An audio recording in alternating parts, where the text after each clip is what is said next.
lagi di Solehul Channel, dan kali ini saya akan bicara masih seputar kiat public speaking, khususnya untuk membahas 5 kelemahan dalam public speaking.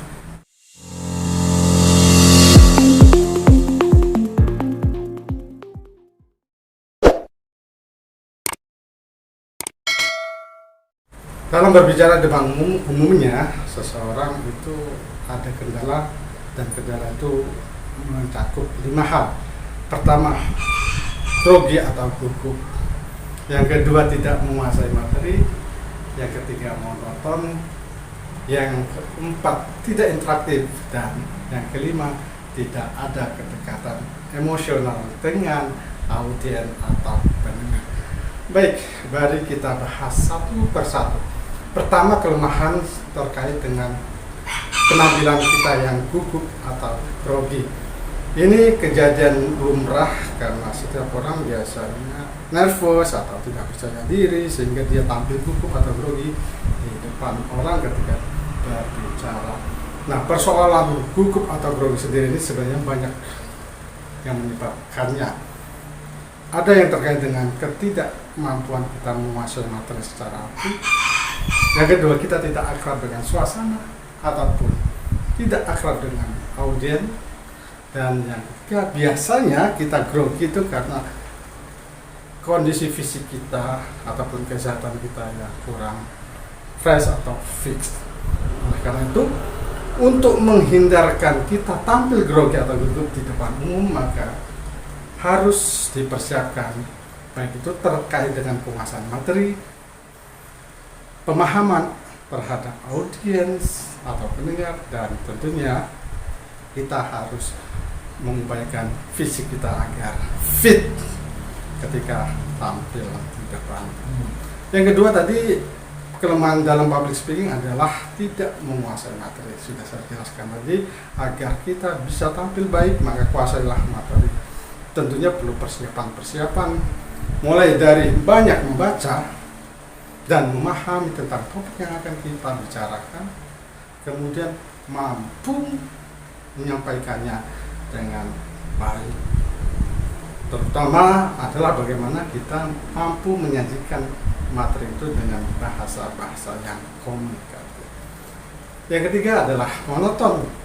Jadi kelemahan kita memang terlihat monoton saat tampil di depan publik. Ini biasanya didasarkan pada kekakuan kita saat menyampaikan materi.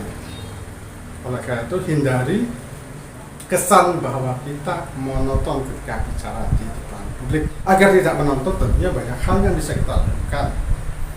Terutama kita bisa membantu dengan guyon atau lelucon, dengan anekdot, ya, juga dengan alat peraga ataupun permainan, sehingga apa yang disampaikan itu kesannya hidup dan tidak monoton. Dengan tidak monoton, maka audiens akan tertarik terhadap penyampaian materi kita. Yang keempat tadi, kelemahan kita adalah ketika tampil di depan umum, kita tidak interaktif.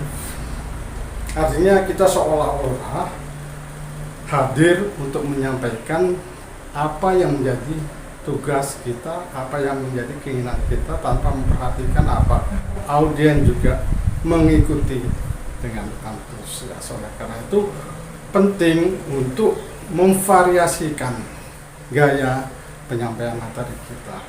Ini bisa kita lakukan dengan cara tanya jawab ataupun menyampaikan hal-hal yang sifatnya untuk memancing peran serta atau respon audiens. Nah, yang keempat, tidak ada kedekatan emosional dengan audiens.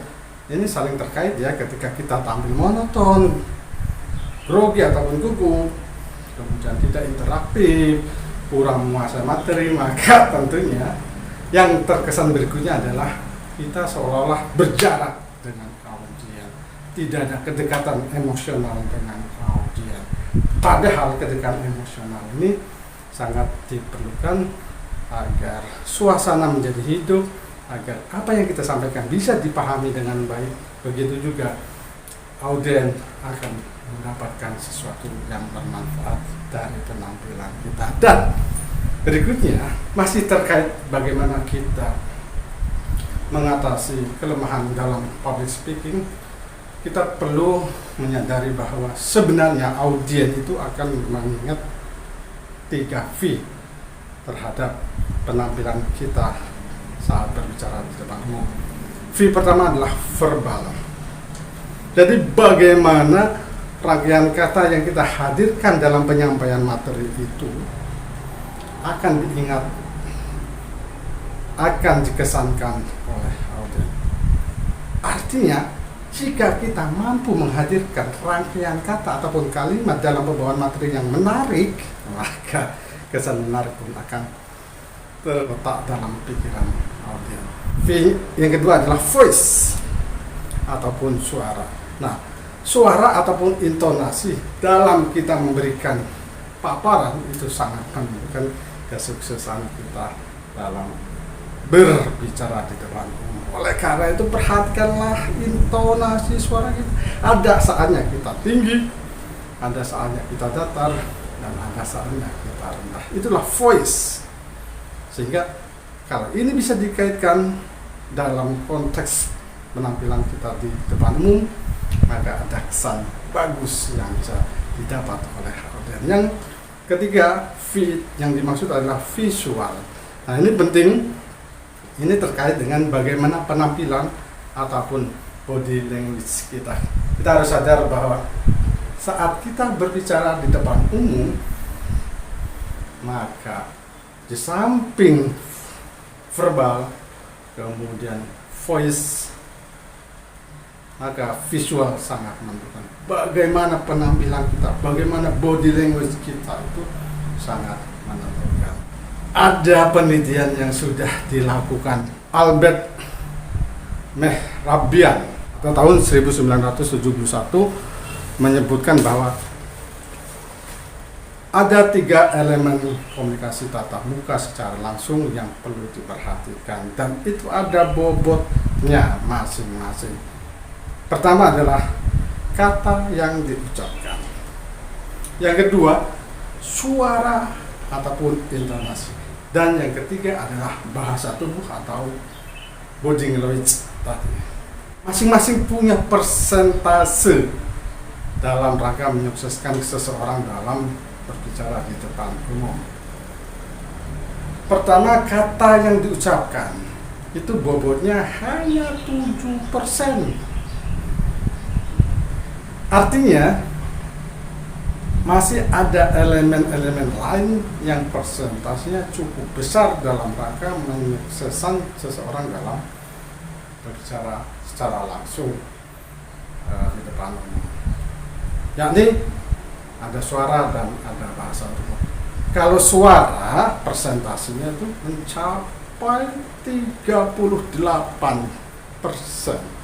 Jadi lebih tinggi ya, lebih tinggi ketimbang kata yang kita ucapkan. Dan yang paling besar adalah bahasa tubuh atau body language, itu mencapai 55%. Artinya sekali lagi, persoalan suara atau intonasi dan persoalan bahasa tubuh atau body language itu lebih besar pengaruhnya dalam rangka kesuksesan seseorang berbicara di depan. Demikian, mudah-mudahan kita bisa mengambil intisarinya dan mempraktikkan dalam berbicara di depan umum sehingga kita bisa tampil dengan baik sekaligus bisa mengatasi 5 masalah yang sering ditemukan ketika seseorang